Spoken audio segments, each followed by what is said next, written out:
Ikatan Pancasila dipakai untuk sebetulnya mendemonstrir anti kepada KOM. Padahal tidak, Pancasila itu sebetulnya tidak anti KOM. KOM dalam arti ideologi sosial untuk mendatangkan di sini satu masyarakat sosialistik. Kalau dikatakan ya aku Pancasila, tetapi dalam artinya anti, nah KOM-KOMnya ini Pancasila juga dipakai untuk mengatakan aku Pancasila tetapi aku anti NAS. Aku Pancasila tetapi aku anti A. Ya tidak? Pancasila adalah pemersatu. Mendipol Uzbek itu adalah suatu alat politik dibuat oleh pemerintah. Tetapi sudah ada tepat apanya negara kita, Pancasila. Jadi GMKI pun tidak perlu mengikuti apa yang dimaksud dengan Mendipol Uzbek. Itu berlebih-lebihan. Mau mengapakah politik sekelompok orang yang mau berkuasa di negara kita ini. Nah, itulah pendapat saya, ya. Dan kita juga berprinsip kepada ajaran dalam kekristenan, ya. Nggak boleh kita perlu ke sana, perlu ke sini, yang kita ambil jalan tengah yang sebaik-baiknya. Pada akhir Kongres ke-10 GMKI di Manado dan berlanjut sesudah Kongres di Manado, timbul dua kubu besar di kalangan GMKI termasuk para seniornya. Yang satu mengatakan kita tetap mengikuti arah garis Pak Lemena, oleh karena itulah jaminan adanya tetap kita mempertahankan Pancasila, nasionalisme dan kebangsaan, di mana GMKI tetap akan diberikan peran di dalam sesuatu demikian. Pada pihak yang lain, teman-teman dari kubu yang lain mengatakan, buat apa ikut-ikut Lemena Bung Karno yang adalah penggerak daripada G30S? Kenapa kita mengikuti orang-orang yang beraliran komunis? Nah, itulah yang menyebabkan suatu perdebatan yang hangat, yang terus-menerus sampai beberapa tahun di kalangan GMKI, baik GMKI yang aktif maupun di kalangan para senior. 65 tidak terpisah dengan 61. 61 Kongres di Surabaya, Kongres GMKI di Surabaya, itu justru membicarakan ideologi Pancasila dan manifesto politik. Apakah Pancasila dimasukkan anggaran dasar atau tidak? Dan juga manifesto politik. Setelah berhari-hari merundingkannya di komisi organisasi, kebetulan saya yang pimpin komisi organisasi, itu Kongres membuat Pancasila itu tetap adalah dasar negara, tapi tidak dibuat keputusan tersendiri di luar anggaran dasar. So, dasar GMKI adalah Yesus Kristus. Itulah begitu pada waktu itu. Jadi dasar bernegara adalah bermasyarakat. Kemudian pada waktu P4-nya Pak Harto menjadi dalam kehidupan bermasyarakat, berbangsa dan bernegara.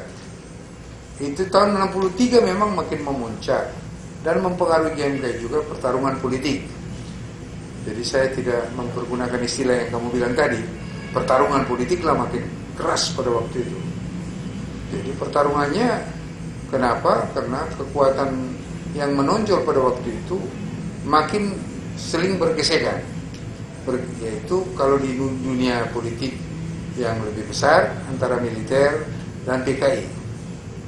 Sedangkan di dunia mahasiswa memang pertarungannya terjadi antara golongan-golongan atau organisasi-organisasi mahasiswa yang kita golongkan dulu organisasi mahasiswa politik. Perjalanan bangsa Indonesia di tengah suasana perang dingin pasca Perang Dunia Kedua, menguatnya poros Jakarta, Beijing, Pyongyang, dan ketegangan hubungan antara tentara dengan PKI dan underbownya menciptakan polarisasi di kalangan organisasi mahasiswa. Ketegangan yang mencolok terjadi ketika CGMI menuntut dibubarkannya HMI, menyusul dibubarkannya Masyumi. Pada tahun 58, CGMI, Sentral Gerakan mahasiswa Indonesia yang berafiliasi kepada PKI itu melamar menjadi anggota PPMI. 2 bulan kemudian, anehnya, ya kan, setelah dia menjadi anggota, justru dia menuntut salah satu pendiri PPMI, HMI, dibubarkan. Nah, sejak itulah hingga pada peristiwa G30S, forum PPMI itu menjadi ajang pertarungan 2 kubu, kubu komunis dan anti komunis. Itu waktu komunis dibantu oleh Perhimi, ya kan. Ada lagi mahasiswa Baperki, Partindo, berhadapan dengan kubu GMKI, PMKRI, Gemsos, Gerakan Mahasiswa Sosialis, dan Somal, Sekretariat Organisasi Mahasiswa Lokal. Ya, ini pertarungan terus-menerus berlangsung dan tidak ada keputusan. Jadi sampai dengan terjadinya pemberontakan G30 PKI, HMI tetap menjadi anggota PPMI. Pada tanggal 28 September 1965, dua hari sebelum kudeta. Itu waktu Aidit sudah mengatakan, menyindir Bung Karno, kalau tidak bisa bubarkan HMI, kamu pakai sarung saja, kan gitu. Nah, terus Om Yo bicara sangat keras. Bahkan Om Yo mengatakan, SEGAMI pun harus bubar. Ukuran kita adalah progresif profesional atau tidak. Gitu kata Om Yo. SEGAMI pun harus bubar. Sehingga akhirnya Bung Karno mengambil jalan tengah. Beberapa tahun kemudian saya jumpa Om Yo. Saya tanya, di Malang, saya ketemu di arena Kongres GMKI Malang. Saya, Om, kenapa begitu keras Om berpidato membela HMI? Ya memang Om harus kasih teken, kata dia dalam bahasa Belanda ya, kasih perlawanan. Om harus kasih teken kepada Aidit. Om harus lebih keras dari Aidit. Lah kenapa begitu? Karena secara politik, katanya, Bung Karno akan pergi kepada dialektika, katanya kan. Dia tidak akan pilih pendirian satu di antara kami. Dia tidak akan pilih pendirian Aidit, tidak akan pilih pendirian saya, dia akan ambil tengah. NY selamat toh, kan dia gitu. Ya, oke, kenapa Om bela HMI?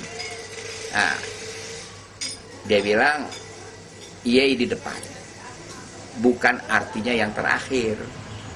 Ya kan, setelah mereka berhasil membubarkan HMI, maka yang lainnya akan menyusul. Tak dinyatakan